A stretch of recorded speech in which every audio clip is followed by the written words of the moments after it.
जय Hind. Welcome back on my YouTube channel. आज का देखिए जो टॉपिक है बहुत ही अहम होने वाला है, अहम रहने वाला है, क्योंकि आज जो समाज की एक स्थिति है, जो मतलब महिला और पुरुष की स्थिति है, उसके बारे में चर्चा होगी। देख लीजिए, ये बहुत ही अहम टॉपिक है। देखिए, हम इसको सिर्फ समझने का प्रयास करेंगे और इसको हम एक दूसरे को शेयर भी करेंगे और बताएंगे भी। ये वीडियो को हम शेयर करने के लिए हम नहीं बोलेंगे, क्योंकि आपको जब समझ में आएगा तो आप खुद इन चीजों को लोगों को बताएंगे। ठीक है, देखिए जो बच्चे होते हैं ना, तो ये कहां से पीछे हो रहे हैं। गणित, अंग्रेजी, विज्ञान तो सब लोग पढ़ना चाहते हैं, खूब अच्छे से ट्यूशन भी लग जाते हैं। ठीक है, उसके बाद स्कूल में भी इसको मेहनत से खूब पढ़ाया जाता है। हाँ, सही बात है, थोड़ा टफ है तो पढ़ाया जाता है, लेकिन थोड़ा समाज की जो चीजें है ना, उनके मन में ये फीड नहीं किया जाता। हमारा समाज किस तरह से था, किस तरह से है और किस तरह से आने वाले समय में होगा। किताबों में लिखा गया, लेकिन उस चैप्टर को, उस विषय को अहम नहीं मानते। बात कड़वी है लेकिन सत्य है, सही बता रहे हैं। ठीक है, अब देखिए यहाँ पे जो हम लोगों का जो लक्ष्य है ना, ये सिर्फ है जो नौकरी पाना नहीं है, मतलब पढ़ लिख कर नौकरी पाना ही लक्ष्य नहीं है। ठीक है, आप लोगों को पढ़ लिख कर एक अच्छा नागरिक बनने का लक्ष्य है। और हमारा लक्ष्य है कि हम लोग, मतलब जो भी टीचर लोग हैं ऑनलाइन पढ़ा रहे हैं, हम भी कुछ मतलब आप सबकी मदद कर रहे हैं। छोटा उम्र है लेकिन हेल्प कर रहे हैं। ठीक है, क्योंकि हमारे जो आने वाले छोटे भाई हैं, बहनें हैं, उनको जो है अच्छे से और समझ में आएगा। ठीक है, तो आई होप आप लोगों को ये बातें समझ में आ रही होंगी। अब देखिए, यहाँ पे टॉपिक का नेम है मात्र सत्तात्मक और पितृ सत्तात्मक परिवार। ठीक है, ये सामाजिक विज्ञान का एक अहम टॉपिक है।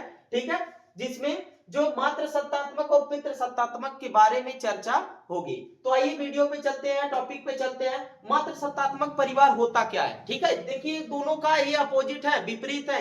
एक आपका अगर समझ गए तो जो है इसी में छिपा हुआ है। मात्र सत्तात्मक मतलब माता के हाथ में सत्ता होगा। यहाँ पे पितृ सत्तात्मक, इसका मतलब है पिता के हाथ में सत्ता होगा। अब क्या होता है मात्र सत्तात्मक परिवार, जो होता है परिवार की सत्ता जब माता या समाज के रीति रिवाजों के अनुसार, ठीक है, माता के हाथ में हो या समाज के रीति रिवाजों के अनुसार परिवार की किसी महिला के हाथ में होती है, तो उसे मात्र सत्ता कहा जाता है। इसका मतलब सामाजिक रीति रिवाज के अनुसार अगर जो भी मतलब ये परिवार का जो भी कार्यभार है सब महिला को सौंप दिया जाता है, और या तो जो माता है वो अपने बेटी को सौंप देती है।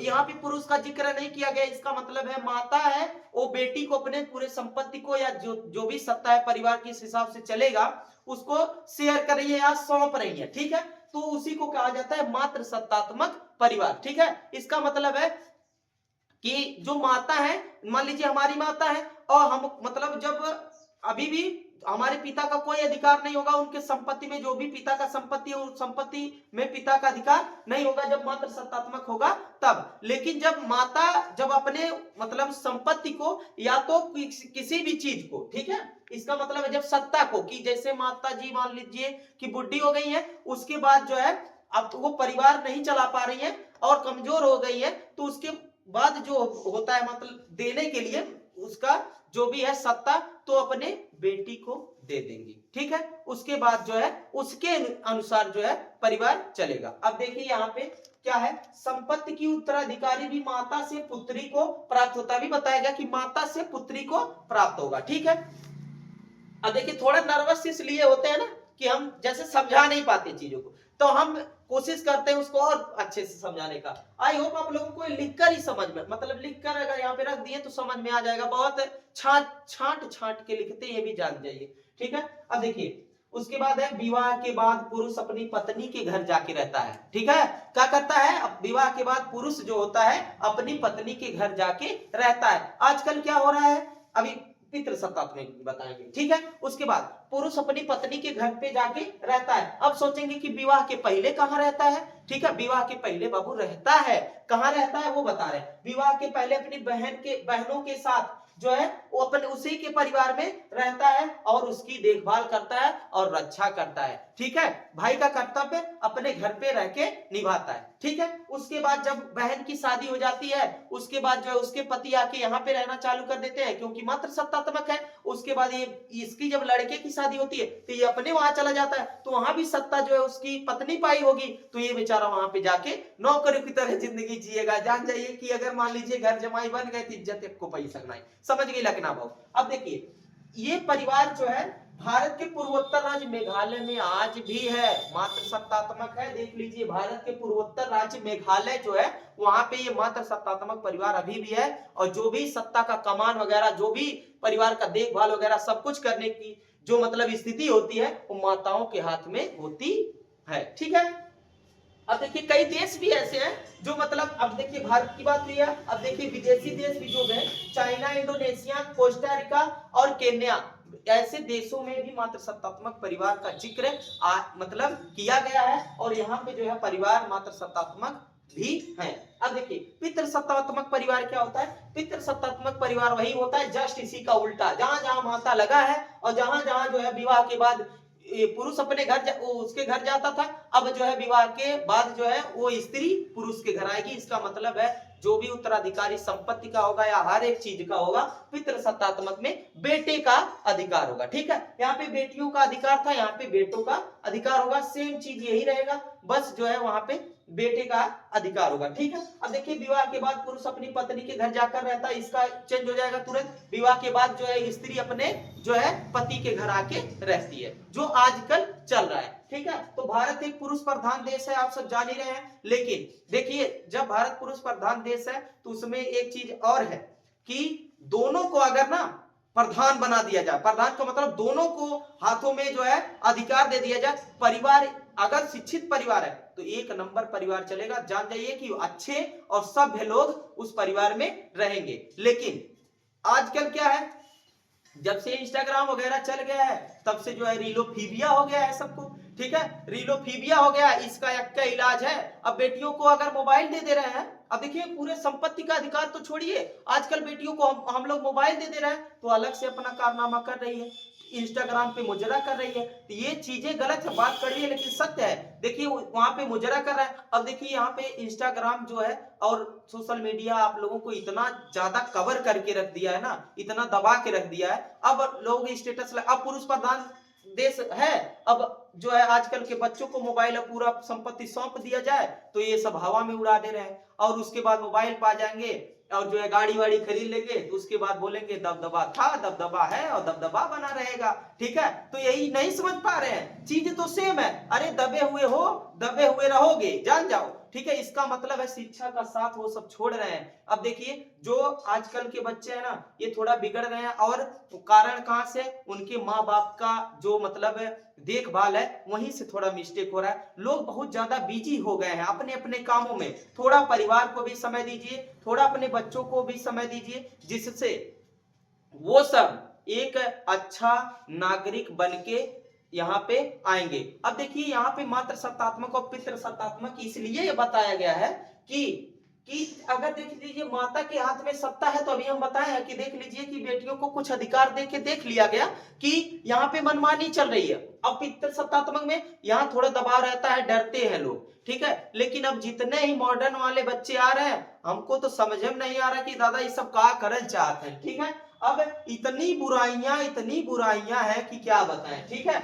अब वही चीज है ना, अब इंस्टाग्राम है, रीलोफीबिया हो गया इन लोगों को, यक्का इलाज है हरिहर बांस रहा। ठीक है। खान सर बताए कि इन लोगों का यक्का इलाज है, ठीक है, हरिहर का बांस रहा धोए काय देकर। ठीक है। तो इस यहाँ से चीजें मिस्टेक हो रही हैं। ठीक है।